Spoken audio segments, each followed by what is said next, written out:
పితా పుత్ర పవిత్ర ఆత్మ నామమున ఆమేన్.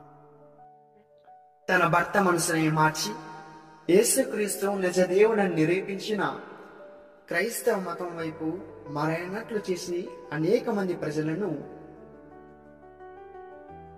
యేసుక్రీస్తు మార్గం వైపు వచ్చేటట్లు చేసినటువంటి గొప్ప పునీతురాలు, తన జీవితాన్ని ప్రభువునకు అంకితం చేసుకున్న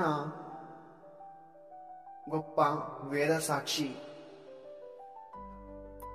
మరియు రోమన్ కన్య, సంగీత కళాకారులు, గాయకులు, సంగీత సాధనాల తయారీదారులు, కవుల పానక పునీతురాలు పునీత సిసిలియమ్మ అలియాస్ సిసిలియా. సిసిలియా గారు శ్రీసభతొలి సంవత్సరం నుండి వేద సాక్షిగా మరణించిన పునీత సిసిలియమ్మ గారు క్రైస్తవారిచే భక్తిపూర్వకంగా కీర్తింపబడనున్నారు. దివ్య పూజార్పణ కాండంలో పేర్కొనబడిన 7 పవిత్ర హతసాక్షుల నామంలో వీరు కూడా ఒకరు.